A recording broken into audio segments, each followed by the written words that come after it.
Good morning students, ये class 6 का video है और पहले वीडियो में हमने एमसीक्यूज फिलअप और ट्रू फॉल्स तक हमने कर लिए हैं और आज मैं आप लोगों को करवा रही हूँ क्वेश्चन 4 से डिस्टिंग्विश बिटवीन द फॉलोइंग। आप लोगों को ये जो कुछ क्वेश्चन दिए हुए हैं ए, बी और सी, इनमें आप लोगों को डिफरेंस बताना, जैसे कि स्टार एंड प्लेनेट में डिफरेंस बताना है, प्लेनेट एंड सैटेलाइट में बताना है, कॉमेट एंड मेटेओर में आपको डिफरेंस बताना है। ठीक है, तो सबसे पहले हम फर्स्ट क्वेश्चन लेते हैं। फर्स्ट क्वेश्चन देखिएगा, distinguish between the following. First है star and planet. Stars have their own heat and light. जो स्टार्स जो होते हैं उनकी अपनी खुद की लाइट होती है, अपनी खुद की हीटिंग होती है, जैसे कि सन। ठीक है, सन में जैसे बहुत सारी गैसेस होती हैं और वो गैसेस आपस में रिएक्ट करती हैं और उससे आग आग पैदा होती है और जिसकी वजह से जब हम सन को देखते हैं तो वो हमें चमकता हुआ दिखाई देता है और जिससे हीटिंग भी होती है। तो star save their own heat and light. जबकि प्लेनेट जो होते हैं, planet do not have their own heat and light. Planet की कोई भी लाइट नहीं होती, कोई हीटिंग नहीं होती, ये सन से जो है वो लाइट एंड हीट प्राप्त करता है। फिर स्टार्स आर न्यूमरस। स्टार्स जो होते हैं वो संख्या में बहुत ज़्यादा होते हैं, जैसे कि सन और भी स्टार्स होते हैं। फिर है प्लेनेट्स आर 8 इन नंबर। जबकि प्लेनेट जो होते हैं वो संख्या में केवल 8 है, जैसे एग्जांपल अर्थ, मार्स, जुपिटर, ये जो है 8 प्लेनेट है। Next question, planet and satellite. Planet और सैटेलाइट के बीच का डिफरेंस देखिएगा।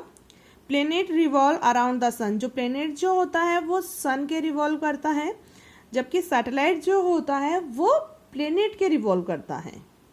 ठीक है, planets are natural celestial bodies. जो प्लेनेट जो होते हैं वो नेचुरल सेलेस्टियल बॉडीज होती हैं, जबकि सैटेलाइट जो होती है वो नेचुरल भी हो सकती है और आर्टिफिशियल भी हो सकते हैं, है ना। जैसे कि नेचुरल कौन है, मून। अर्थ का जो किसी भी प्लेनेट के जो ऑर्बिट करता है, जो राउंड करता है चारों तरफ, उसे हम सैटेलाइट कहते हैं ना। हर एक जो प्लेनेट के अलग अलग संख्या में सैटेलाइट है। जैसे कि अर्थ का एग्जाम्पल लेते हैं हम, अर्थ का सैटेलाइट, नेचुरल सैटेलाइट कौन सा है, मून है। उसी तरह से आर्टिफिशियल सैटेलाइट भी हो सकते हैं, जैसे कि बहुत सारे जो ह्यूमंस, जो मनुष्य जो है वो बहुत सारे सैटेलाइट भेजते हैं, है ना, जैसे कि बहुत सारी डाटा कलेक्ट करने के लिए, तो वो होते हैं आर्टिफिशियल। तो एग्जांपल दिया है मैंने आप लोगों को एक मून का। देन नेक्स्ट क्वेश्चन है कॉमेट एंड मेटेओर में आपको डिफरेंस बताना है। तो ऑप्शन कॉमेट एंड मेटेओर, तो आंसर देखिएगा। Comet are balls of dust and frozen gases held together by ice particles that revolve around the sun in elongated orbits। जो comet जो होते हैं वो क्या होते हैं, एक बॉल की तरह होते हैं, जो कि बहुत सारे जो डस्ट या गैसेज, जमी हुई जो फ्रोजन गैसेज होती है उससे, है ना, और आइस पार्टिकल्स को ये अपने में हेल्ड करके रखता है। ठीक है, और ये किसके ऑर्बिट करता रहता है, सन के ऑर्बिट करता रहता है। लेकिन ये बहुत दूर दूर होते हैं, है ना, बहुत दूर होते हैं सन से, और कभी कभी जब ये सन के पास में आते हैं तो ये हमें दिखाई देते हैं। जैसे हेली नामक जो कॉमेट जो है वो हमें दिखाई देता है लगभग 75 साल बाद, कोई 25 साल बाद, इस तरह से हमें ये दिखाई देते हैं। ठीक है, ये होता है कॉमेट।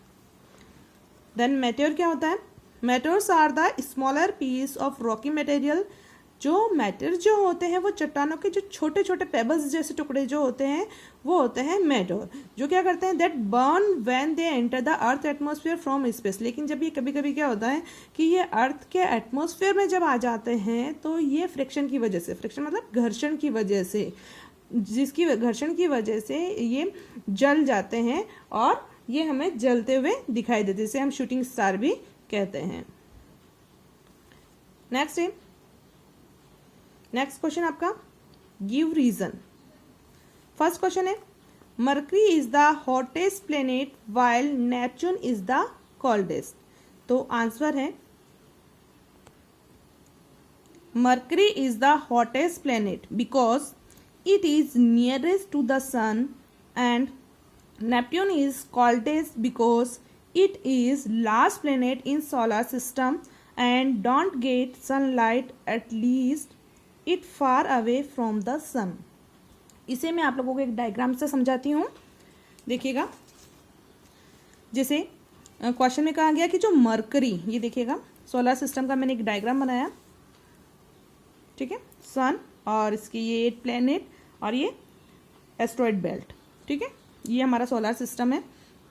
तो इसके अंदर जैसे पूछा गया है कि जो मरकरी जो है वो सबसे हॉटेस्ट बोला है, और जो नेपट्यून जो सबसे लास्ट वाला जो है वो सबसे कोल्डेस्ट प्लेनेट क्यों है। तो वो इस वजह से है, आप जैसे कि आपको पता है कि जैसे सन क्या है, बहुत गर्म है, तो जो सबसे ज़्यादा पास में होगा उसे सबसे ज़्यादा हीटिंग मिलेगी, ठीक है, और जो सबसे लास्ट में जो प्लेनेट होगा उसे सबसे कम हीटिंग मिलेगी, क्योंकि जितना आप आग के पास में रहोगे, जैसे कि हम खुद भी देखते हैं कि हम जहाँ आग जल रही हो अगर हम उसके पास में खड़े हैं तो हमें ज़्यादा हीटिंग मिल रही है, जबकि हम अगर दूर चले जाते हैं तो हमें हीटिंग कम मिलती है। तो ये कारण होता है कि मरकरी जो है वो हॉटेस्ट है और नेपट्यून जो है वो कोल्डेस्ट प्लेनेट है। देन नेक्स्ट क्वेश्चन है, there is no possibility of life on the moon, कि चंद्रमा पर जो है वो जीवन की पॉसिबिलिटी नहीं है, जीवन संभव नहीं है। तो क्यों नहीं है? Because there is no oxygen and water which is necessary for the survival of the humans, because क्योंकि वहाँ पर इसलिए जीवन संभव नहीं है क्योंकि ना तो वहाँ पर ऑक्सीजन है ना वहाँ पर पानी है, और बिना पानी और बिना ऑक्सीजन के तो कोई भी मनुष्य जीवित नहीं रह सकता है ना, कोई भी जीवित नहीं रह सकता, तो इस कारण वहाँ पर लाइफ पॉसिबल नहीं है। नेक्स्ट क्वेश्चन है, we always see the same side of the moon, हमें हमेशा चंद्रमा की एक ही साइड हमें क्यों दिखाई देती है? तो इसलिए दिखाई देती है क्योंकि because the moon move around the earth in about 27 days, जो मून जो है वो लगभग 27 डेज के अंदर पृथ्वी को ऑर्बिट करता है ना, चक्कर लगाता है, and it take exactly the same time for to complete a one spin. और उसी तरह से जब मून अपनी स्पेस पे, मून अपनी जगह पर घूमता है, तो उसी समय जो अर्थ जो होती है वो भी अपनी स्पिन करती है। जैसे कि ये एक पैन है, ठीक है, अब जो दो चीज़ आमने सामने और दोनों ने एक साथ राउंड करना स्टार्ट करता है, तो क्या होता है, ये घूम कर दोनों अपना, जैसे कि ये एक जगह है यहाँ पर और फिर एक यहाँ पर, ठीक है, कोई यहाँ से कोई एक ऑर्बिट करना शुरू करता है और ये भी ऑर्बिट करना शुरू करता है, ये अपना पूरे एक्सिस पर घूमकर जब यहाँ आ जाता है, ठीक है, और उसी तरह ये भी अपने ऑर्बिट पर अपने एक्सिस पर घूमकर जब यहाँ आता है, ठीक है, सॉरी एक्सिस पर घूमकर जब यहाँ आ जाता है स्पिन करते हुआ, तो दोनों को आमने सामने वही पार्ट दिखाई देगा, ठीक है, यहाँ इधर थोड़ी ना दिखाई दे रहा, ये ऑर्बिट पूरा 1 चक्कर तो यहीं पर हुआ, इधर भी इसने पूरा 1 चक्कर काट के यहीं पर आए, तो ये दोनों को आमने सामने का फेस यही दिखाई देगा। तो इस कारण जो चंद्रमा जो है वो हमेशा का एक ही साइड हमें दिखाई देता है, ठीक है। तो ये आपका ये गिव रीजन यहाँ पर आपके खत्म होते हैं, ठीक है। देन नेक्स्ट क्वेश्चन है, answer the following question in brief. सबसे पहले व्हाट आर एस्ट्रॉयड, कि एस्ट्रॉयड क्या होते हैं? तो एस्ट्रॉयड क्या होते हैं? Thousand of planet like small bodies revolve around the sun along with the planet. These are called asteroid या planetoid। क्या होता है कि बहुत सारे जो प्लेनेट या जितने भी सेलेस्टियल बॉडीज वगैरह जो हैं उनसे टूटकर, प्लेनेट्स वगैरह से टूटकर क्या बनते हैं, कुछ छोटे छोटे से पत्थर के जैसे रॉक वगैरह जो चट्टाने वगैरह टुकड़े जो होते हैं वो क्या करते हैं, वो भी सन के ऑर्बिट कर, जैसे प्लेनेट ऑर्बिट करते रहते हैं वैसे ये भी ऑर्बिट करते रहते हैं, ठीक है। उसका एक एग्जाम्पल मैं आपको बताती हूँ वीडियो से, जैसे आपको बताती हूँ कि देखिएगा, ये रही एस्ट्रॉयड बेल्ट, ठीक है। क्या होता है, ये एस्ट्रॉयड बेल्ट भी इन प्लेनेट के ही टुकड़े हैं, ठीक है, और सन की ग्रेविटी के कारण ये एक पूरा ये इसका सन का ही राउंड करते रहते हैं, तो इसे एस्ट्रॉयड बेल्ट कहते हैं, ठीक है। साइंटिस्ट का मानना है कि ये सारे किसके टुकड़े हैं, पृथ्वी के प्लेनेट के ही टुकड़े होते हैं, ठीक है।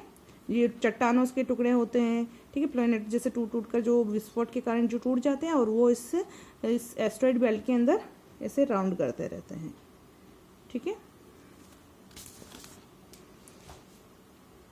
नेक्स्ट क्वेश्चन है, what is Meteor. Next question है, व्हाट इज मेट्योर? मेट्योर क्या होते हैं?